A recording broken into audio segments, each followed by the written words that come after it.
was they got 10 groups of schools together, and they do this each year and produce like a really professional play. She's going to talk to you a little bit about how that's actually created. I can show you a little bit of the video to start with to give you an idea about what they create. And suddenly you may hear a phone call, Emily here from the other end of the kids.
Can you hear me? Whoa, yes, definitely.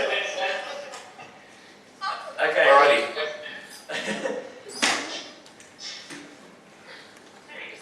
I can definitely hear you. Where am I, did you say?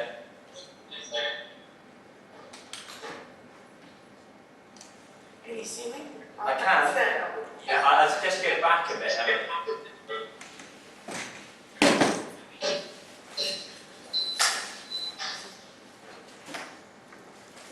Can you hear me now? Yes, I'm going to point the camera to the people watching. Right. Okay.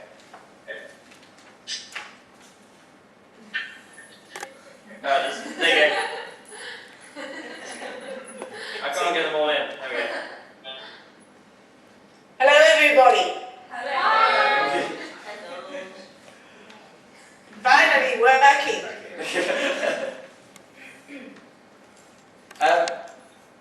Emily, I showed them a bit of the video. Yes. And I took them through a little bit about what you did, but please do feel free to talk about what you've done and ask me when you would like to show parts of the video again or some of the pictures. All right, well, look, how about I start talking and I'll indicate to you when I want particular still images. If you're to go with those, is that all right, Alex? Yeah, it'll take me a bit of time to flip between the two, but it'll work. Okay, can you hear me quite clearly because you're rather distorted? I can hear you very clearly. Good. Okay, well, I assume you can all hear me then. Hello, everybody. It's very nice to talk to you right from here in Sydney. On a cold winter's night, I can see you all in summer clothes. And to tell you about a project that we've had going now for over 30 years, and that is creating school partnerships through classical drama. So, for more than 30 years now, our Classical Languages Teachers Association has sponsored a drama festival at 10-year intervals, in which students from a number of city schools combine to perform plays entirely in Latin or in Greek or in both. These festivals have done us a lot of good, done our cause a lot of good, because they've attracted quite a lot of media attention and provided a really memorable learning experience for the students, which they remember years later. I've been invited by Alex to tell you about these productions in the hope that you may be encouraged to try something similar in your own local community. The stimulus actually did come from the UK, of course. I was there in 1980 on a professional visit to schools, And I was lucky enough to attend a performance of the famous Cambridge Greek play, which that year was a production of Euripides' Electra by David Rayburn, at that time the headmaster of Whitgift School. I was totally amazed by this performance. It was entirely in Greek and was able to involve the audience so completely, and I was entranced by the use of choral rhythmic odes, which I'd never heard before because they're always skipped when you do classroom study of Greek tragedy. So, on my return to Sydney, I began a correspondence with David Rayburn, which culminated in an invitation from the Classical Language Teachers Association to come to Sydney in 1982 to do a Greek tragedy. At that time, I was head of classics at Ascom, an independent girls' school. I knew we'd have to involve some other schools, if only to get some males into the cast. So I proposed the idea to the CLTA and met quite a bit of resistance, actually. First, to the idea of a play in Greek, which was taught only in a small number of schools. And secondly, to the idea of importing a director at considerable expense. Fortunately, and probably because the idea was quite outrageous enough to be noticed, I obtained a grant from the Federal Australian Government towards the project, which satisfied some of the objectives. An ingenious way to include non-Greek speakers was supplied by David Rayburn, who suggested we should have two casts and that the play should be performed twice, first in English, in an abridged version with minimalist staging, and then in Greek with full effects.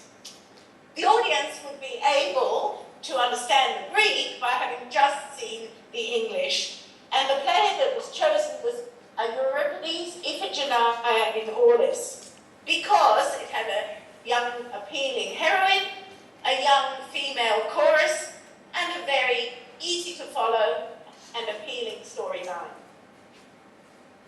Now, how did we raise interest among schools? We held a drama night, to which schools were invited to contribute a scene or a short play in Latin or Greek. I remember a very funny enactment of Ovid's Pyramus and Thisbe, as in Midsummer Night's Dream, done by an all-male cast. There was also an abridgment of Plautus Menaichmi and a choral ode from Euripides' Helen about Demeter and Persephone in Greek, and other items as well. The evening raised some funds and a lot of interest in a combined, much bigger venture. So, Iphigenia, could we have image number 1, thanks, Alex? Yep, that'll take me a little moment, but I'll be there. Involved 5 schools, 2 in the English version and 3 in the Greek. We asked for a financial contribution from each of the schools. David Rayburn composed the script of the English version and sent tapes of the choral odes in Greek.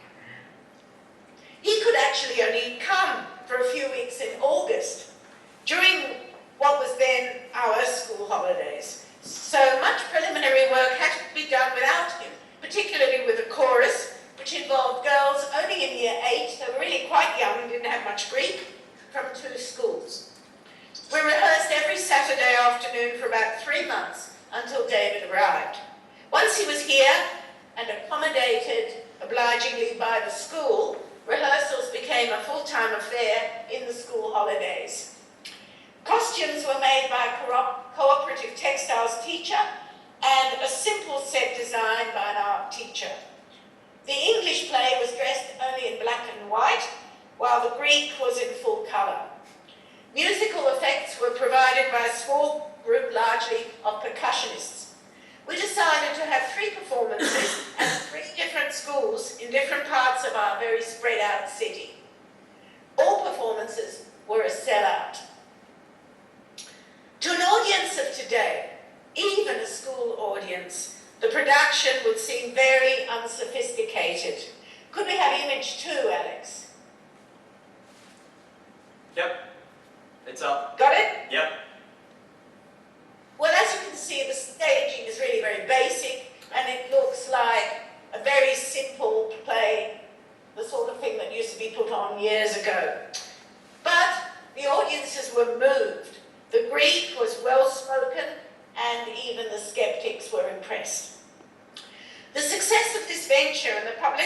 attractive, encouraged me to try again in 1992, at a time when I was president of the CLTA.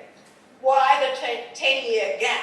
It wasn't over Amargao after all. Well, it was a huge cost for a small association. The great amount of volunteer time from a small number of dedicated teachers, and a lack of confidence to do our own directing locally. These were the main factors.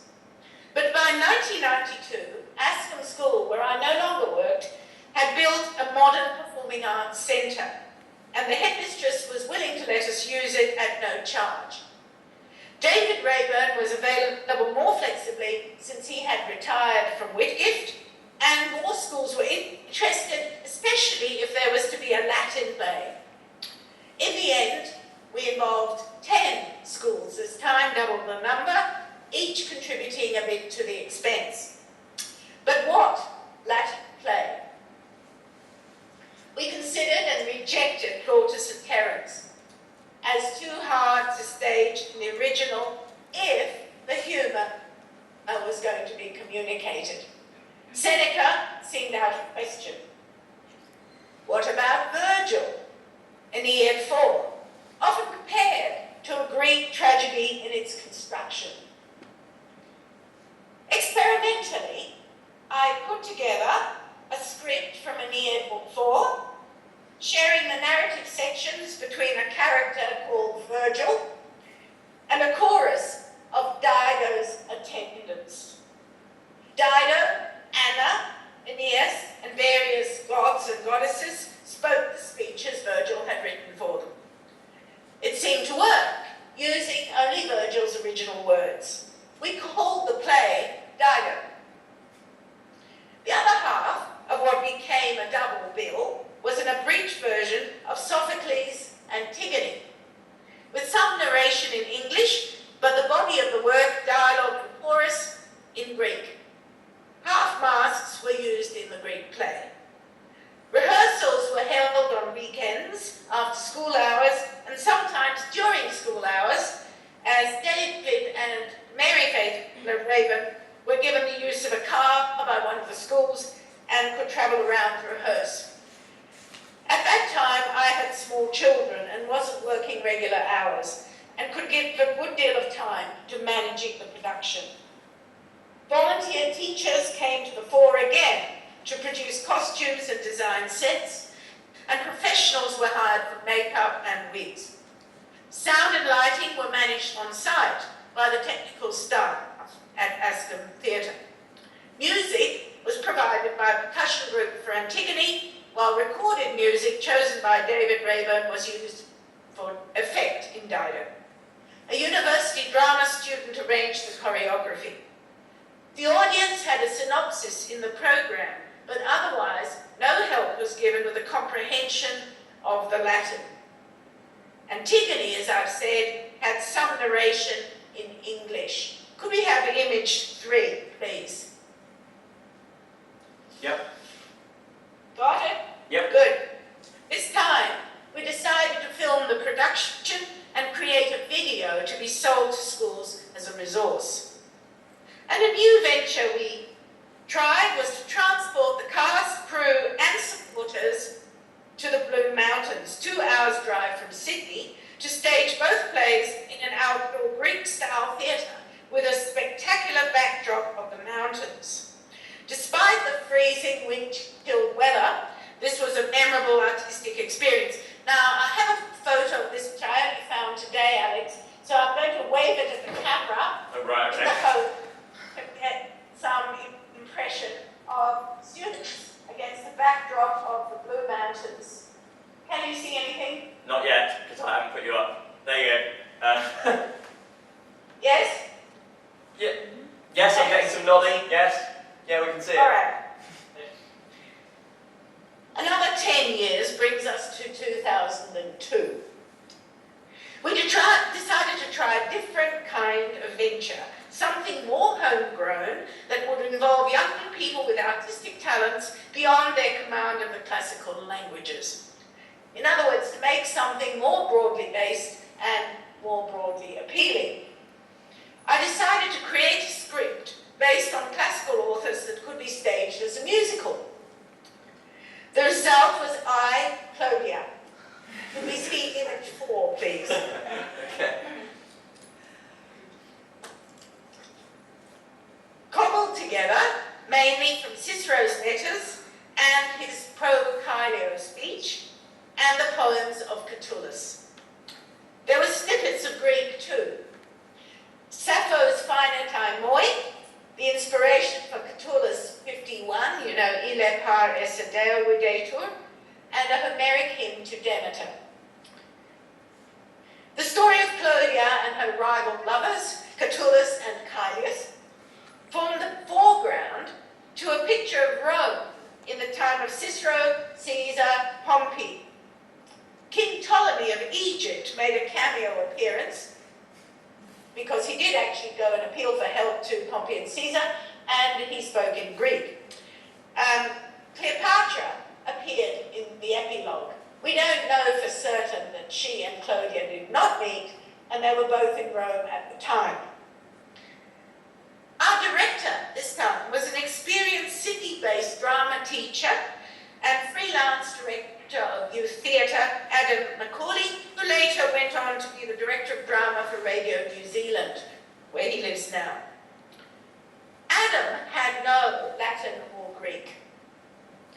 So the script was presented with parallel English, and the language pronunciation was taught by a team of volunteer teachers. This was not a real difficulty, I have to emphasize, and I would never again let this be a major factor in the recruitment of an artistic director. The venue was the Sydney Conservatorium of Music, centrally located in the city. 12 schools this time supplied the cast from all over the city. The music was composed by a talented Year 11 student, 16 years old, from the Conservatorium High School, Mary Ann Sholem, as her official school project for her Year 11 music course. And a 20-piece orchestra was recruited from her schoolmates. Mary Ann conducted the orchestra as well. This time, we decided to provide English surtitles, which is regularly done, or was regularly done by that time, in the Sydney Opera House. When operas are staged in foreign languages, they flash the English script above the stage. So we borrowed equipment, in fact, and flashed English surtitles, not subtitles, above the stage, and these were operated by a Latin teacher at all performances manually, flicking them all on, keeping time with the dialogue and the sung numbers. Costumes were all made by a volunteer classics teacher, and the stage set was partly hired, partly constructed by Adam Macaulay and some helpers. Altogether, there were about 100 students involved in the cast and the music. Rehearsals were held during school holidays, on Sundays, and some afternoons after school. There were 6 performances because the venue is not large, 4 during the day for school groups, and 2 evenings for the general public. To do some marketing for our cause, each patron received what we called a Latin Lovers Kit. A small plastic sandwich bag containing promotional items such as pencils, badges, bookmarks, and sweets featuring Latin sayings. These were enormously popular. We handed them out to the audience as they left. The performance was filmed as a video produced with subtitles in VHS format. This was actually quite expensive to do. I have here some samples of little stickers and things that were produced. This one's Ego Claudia, as you can see. And we have another one which appears on the front of the program, which you can probably see here. These were designed by students in a competition to design a logo or 2. We also produced some educational material for teachers relevant to the play and sent it to schools which made block bookings for CDs free. Now, I, Claudia, received gratifying media coverage in not only newspapers but on the radio and on television, and created a wave of interest in the learning of Latin. It was a wonderful experience for the students involved, some of whom you can see in this photograph, which was taken by the Sydney Morning Herald. Image 5, please, Alex. Yep. In that photograph, you can see a conflict between Kylius, who's the blonde boy, and Catullus, and Claudia standing sort of in the middle, and the two chaps behind are Catullus's friends, Florius and Aurelius, I think, as featured in the poems, but we call them something else. The musical concept won us many supporters. So in 2012, we decided to repeat this genre with Cupid and Psyche, the original rom-com. Image 6, please. Yep. I based the script on Apuleius, of course, with considerable help from the Latin reader called Cupid and Psyche by Baum and Morwood. I shamelessly included a scene from Aristophanes' Frogs, which fitted neatly into Psyche's journey to the underworld. We had the pleasure of having James Morwood to assist with the language work and general interpretation. The CLTA brought him here. He stayed here for about 4 months. Our artistic director at this time was a young woman called Jenny Bradbury. She was very vibrant, very much into building the production from the students' own ideas from the ground up, very much involved in a very physical form of theatre, and very, very ingenious. She had a great love of classic mythology, but no Latin or Greek, which, as before, proved no handicap at all. Her ideas, I just extemporised bit, were absolutely amazing. For example, she had the students, with their own bodies, make Charon's boat in the underworld. So that is a scene that you can see in the video if you see it. It's really done beautifully. The ghosts all form the boat, and it was a very convincing boat. She did all sorts of other things using very ingenious physical movements. This time, the venue was the Performing Arts Theatre, which was quite new then, here at Pymble Ladies College, where I currently work. A fully equipped theatre with professional technical staff. What joy. 10 schools supplied the cast. Pymble's head of music was our musical director, who supervised student composers for all the songs and incidental music, and trained an orchestra and student conductor. English surtitles made the play accessible and enjoyable for all ages. It's really a good play for all ages. As again, rehearsals were held on Sundays and school holidays for 4 months. There were 4 performances. This venue is quite large, and we were honoured this time by the presence of the Governor of New South Wales, who came to the first one. There was very good media coverage, and I was able to write an article, which I've got here, for the Sydney Morning Herald, using Cupid and Psyche as a stimulus about the value of classical language learning. And so they headed this Return to Classics Points to Future with a picture of some cast members from the play. Could we have images 7 and 8, please? Yeah, done. Done? Well, as you can see, the just standard of staging in 30 years has become immensely more professional in every way. We had excellent lighting and sound effects and stage effects, and the general spookiness of the plot was very easily obtained. A mass-produced DVD with subtitles was made and has proved a useful classroom resource. And I think you were shown bits of it earlier, were you? I couldn't quite hear you, Alex, but was that the case? We showed the introduction, yes. So they saw the professional make of the DVD and the beginning of the play. So you saw some scenes. Yeah. Now, to conclude with some practical issues. This is not a cheap activity. The cost of Cupid and Psyche was over 40,000 Australian dollars, or about £24,000. Our ticket sales covered about half this cost. The rest was supplied by the CLTA with some help from the Classical Association.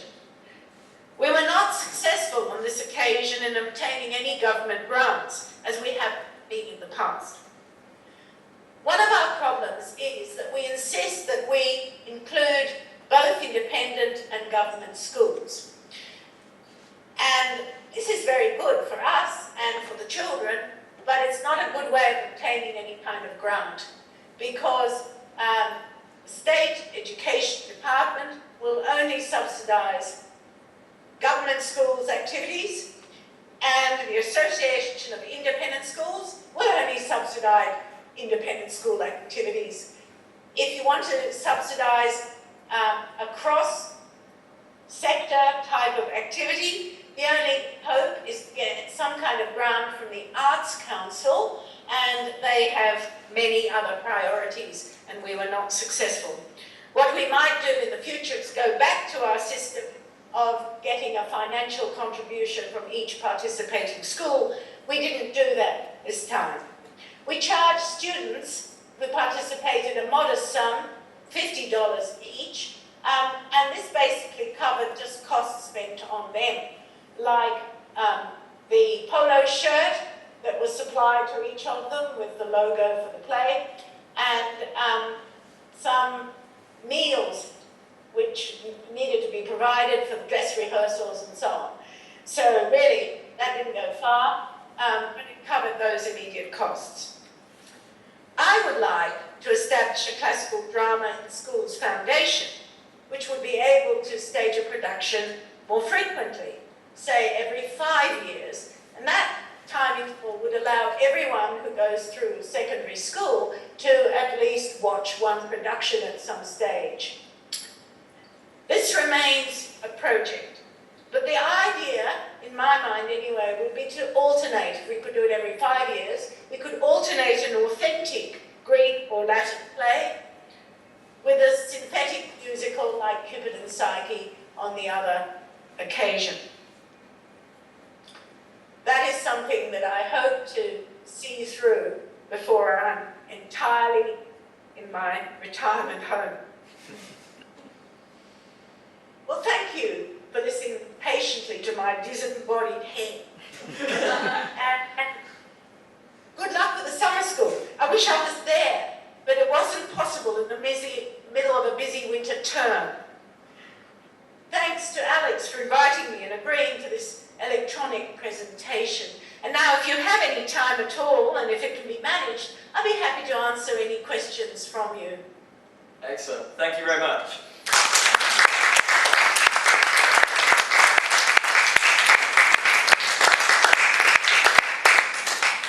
We might try and ask some disembodied head questions, if that's okay. That's right. You have to speak slowly because I don't know how well you can hear me, but you sound like somebody from outer space. He is somebody. That may just be my accent, but okay. Or is that your normal voice, Alex? Yes, that is my normal voice. I keep nodding as well, and you can't see me, but I do keep nodding. Does anyone have any questions?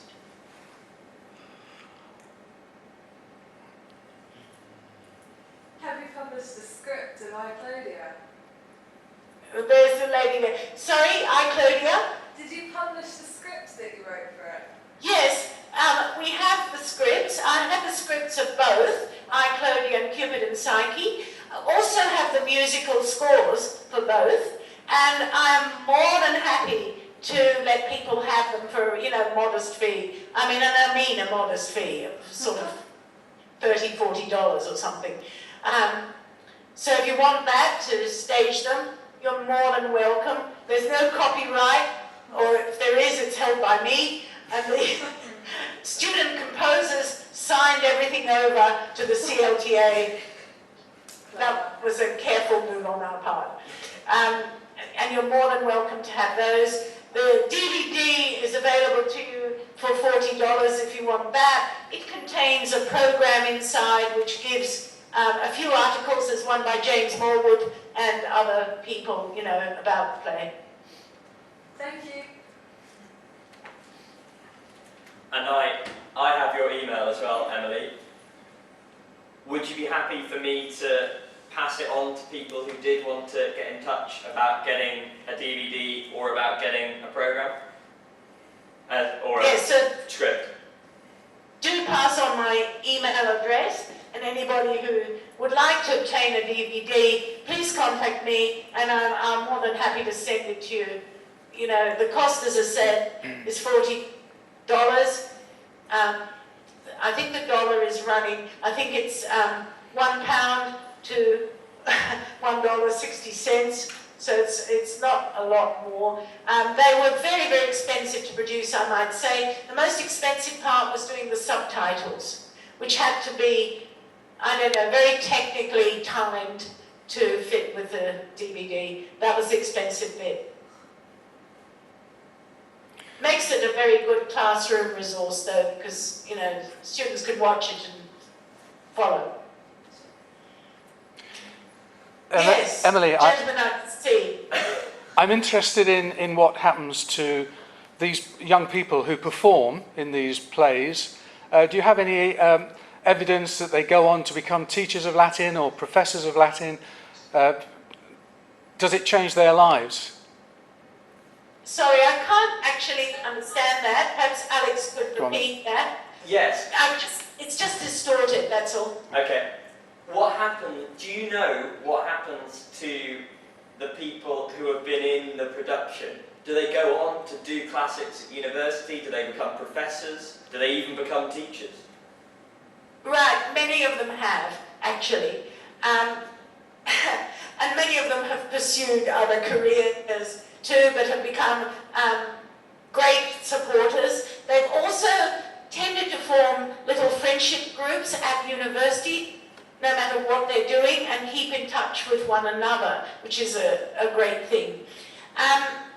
The original production, Iphigenia and Aulis, the girl who played Iphigenia was in fact Gretel Packer, who was is the daughter of the late Kerry Packer, the richest man in Australia and owner of most of the media. His son, James, now is a very big name here in Australia and runs casinos and places like that.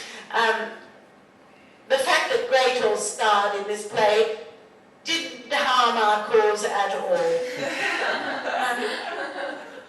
Later students have certainly kept in touch and have been very, very enthusiastic about going on with the classics. And in fact, we find that we have a greater number of young people coming through the universities now than we had, say, 10 years ago. We've got quite a lot of... We seem to have a complete lack of teachers sort of aged around in their 40s, say. We've got a lot of people under 35 and in their 20s now. So something good must be happening.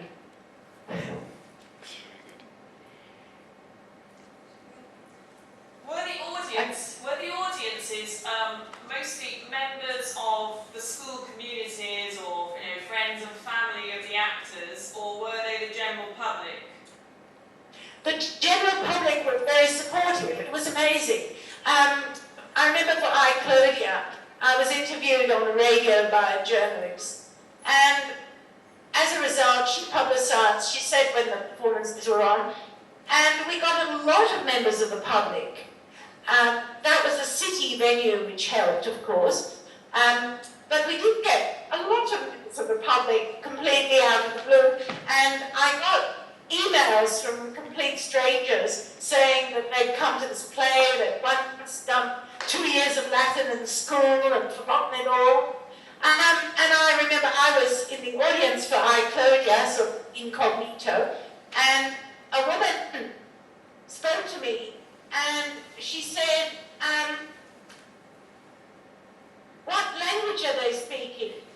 And I said, what's Latin? And she said, oh, I thought it sounded like Spanish. And, you know, you can see from that she was probably just a random member of the public.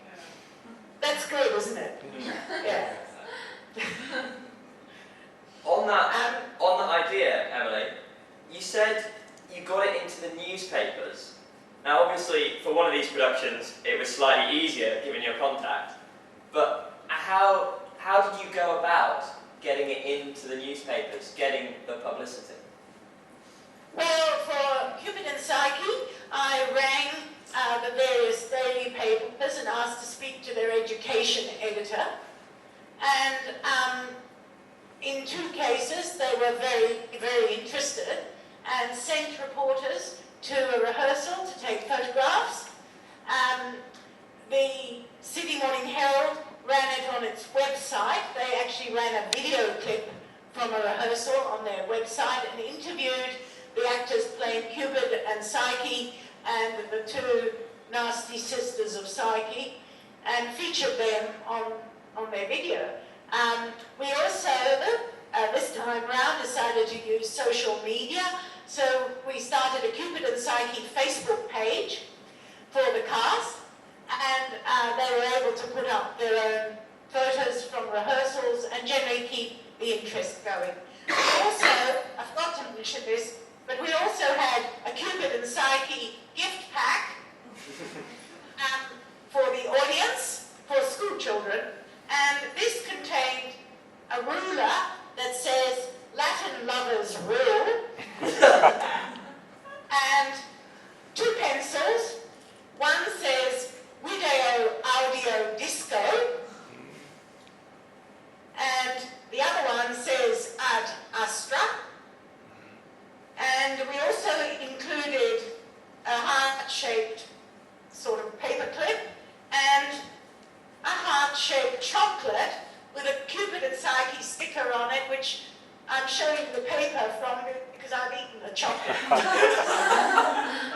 And everybody got a packet like this to take away. So that's good publicity for Latin because they went back to school with pencils and a ruler, you know, that had Latin on them, as well as a chocolate, of course. So that's basically how we got publicity, by being a nuisance and ringing up the press and so on. And also, being at an independent school like this, I had the advantage of being backed up by the school's own publicity machine, as it were. And the logo for Cupid and Psyche was actually designed by the school's graphic designer who designs, you know, school pamphlets and school publicity. So that, if that looked to you very professional when you saw the image, it's because it was. And we had that sort of fade-out blue as our kind of theme colour that was reflected in a lot of other marketing devices that we put out. So, I mean, it helped a lot to have a school that, you know, had marketing facilities, as it were, or had a person who could undertake that. The visit of the Governor of New South Wales was an interesting one. She is Professor Marie Bashir, a very distinguished, she's actually a psychiatrist, but with a long love of classics, as it happened. And years ago, I remember encountering her at a summer school for adults in Latin.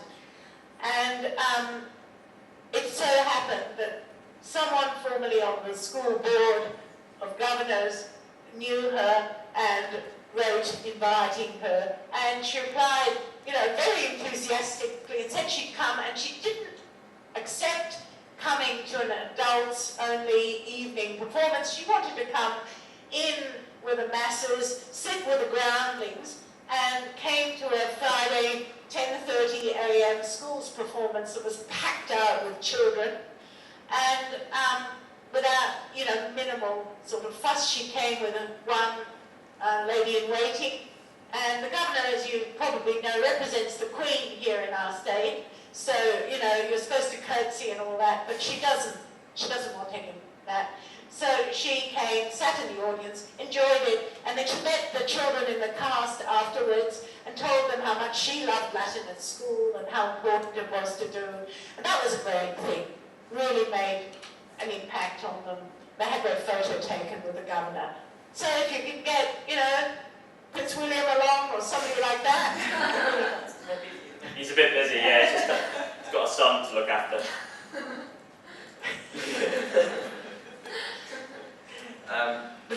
That was actually a good thing to happen for us. So you see, it's got ramifications beyond the education of the children who are actually in the cast. But they learn an awful lot of Latin, and they speak it well. I hope you agree when you see the DVD that the pronunciation is really quite good, some better than others, but they had sort of intensive coaching from David Weber, from James Baldwin this time, and from Latin teachers in their own schools, to master that. And we did a lot of work with them for that. How many schools was it that participated? How many schools? How many schools in Cupid and Psyche? 10. 10 schools supplied. Some of them, one or two, only supplied one kid, in fact. But still, there were 10 schools, and therefore 10 lots of, backing from school, teachers, parents, and other people to support it.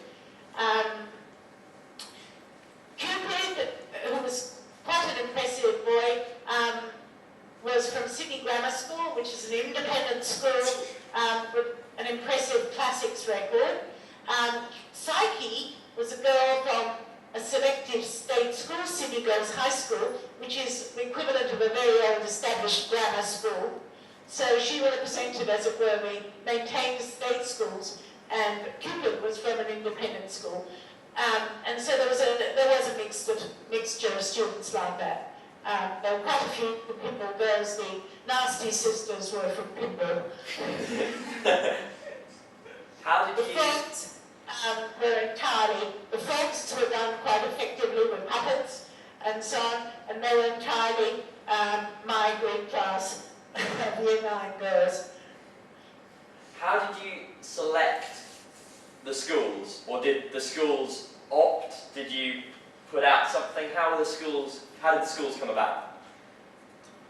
Schools to come to attend as audience, do you mean? No, to be part of the play, the performance. To be part of it? Well, we did it through our association. Look, I think the lead-up time was about 12 months. We booked in the date, we locked in the date a long time ahead. We started, putting it out to people that they might like to be in it, or encourage their students to come to auditions. And a lot did. In fact, we started with 12 schools, and we lost 2 because, for various reasons, they pulled out. So, it wasn't difficult to attract schools and to enthuse them to participate. It really wasn't this time.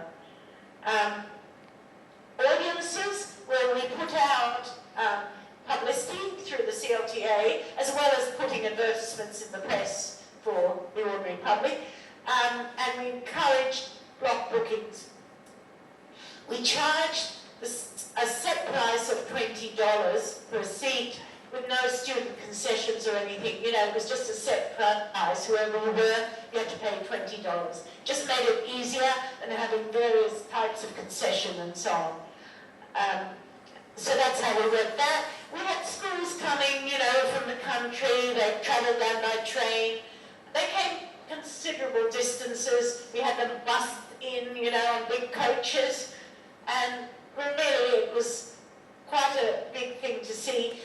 But my best moment, if you want to know my best moment in the whole thing, was that the first production, which was the one the governor came to, the auditorium was filled with children, absolutely packed. Children and school bags, I might say. And the moment came towards the end of the play where Psyche has just carried out the last of the 3 trials that Venus has given her, and she's obtained a little container of the beauty of the underworld from Persephone, which she's to take back to Venus. And Persephone has warned her not to open this. But of course, with Psyche's characteristic curiosity, she can't abstain, so she is just about to take it, and then she has second thoughts, and she turns back to the audience and says, maybe I could use a bit of this beauty to attract my husband back, or something like that. And a little girl in the audience, well, she probably wasn't that little, she was a secondary school child, called out, "Don't open it!" So that's someone who was really involved in the whole thing. Of course, Psyche did, and she was smitten by a very, very loud thunderbolt. And, you know, anyway, you have to watch the DVD.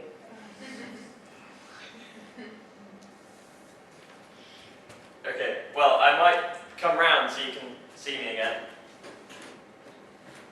No. I do want to really thank you, Emily. This is definitely a first for ARLT to have somebody from Australia. I don't think they know that it's quite late in the evening for you as well, and it is very cold, I suspect.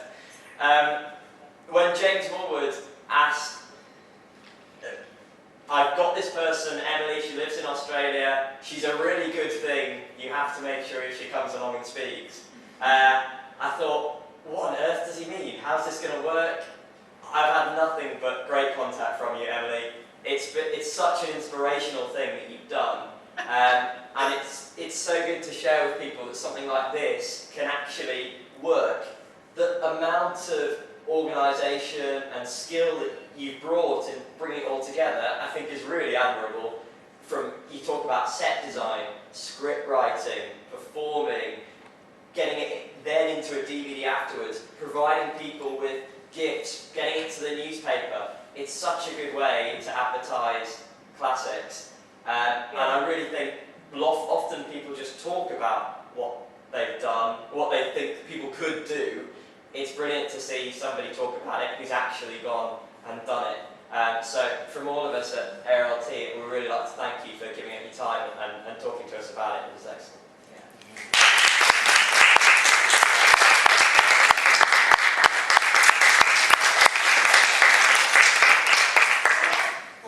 It's a lot of fun, and the students bond together really, really well, and you know, it's so rewarding to see your dream come true with all these kids.